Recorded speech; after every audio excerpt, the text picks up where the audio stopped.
এখন চলছে পবিত্র মাহে রমজান মাস। সারাদিন রোজা রেখে ইফতারির পর আমাদের অনেকের শরীর অনেক ক্লান্ত এবং দুর্বল হয়ে যায়। আজকের ভিডিওতে আমরা জানব কি ব্যবস্থা গ্রহণ করলে ইফতারির পর শরীর দুর্বল লাগবে না। মূলত ইফতারের পর শরীর দুর্বল লাগার কারণ হতে পারে সঠিক খাবার না খাওয়া, হঠাৎ করে অনেক বেশি খাবার খেয়ে ফেলা, পানির শূন্যতা বা ডিহাইড্রেশন এবং ব্লাড সুগার লেভেল কমে যাওয়া। চলুন জেনে নেওয়া যাক ইফতারিতে কি খাবেন। খেজুর দিয়ে ইফতার শুরু করুন, এটি ব্লাড সুগার ঠিক রাখতে সাহায্য করে।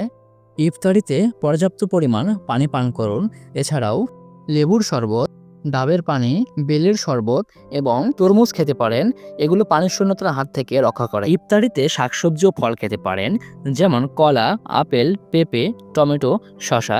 এতে ফাইবার থাকে যা হজম শক্তি ভালো করে এবং কোষ্ঠকাঠিন্য দূর করে। এছাড়াও ইফতারিতে প্রোটিন সমৃদ্ধ খাবার রাখতে পারেন, যেমন ডিম, মাছ, মাংস, ডাল, ছোলা, যা খেলে দুর্বলতা দূর হয়। তবে ইফতারিতে অতিরিক্ত ভাজা পোড়া ও মশলাজাত খাবার এড়িয়ে চলুন। ইফতারের পর 20-30 মিনিট বিশ্রাম নিন বা হাঁটুন।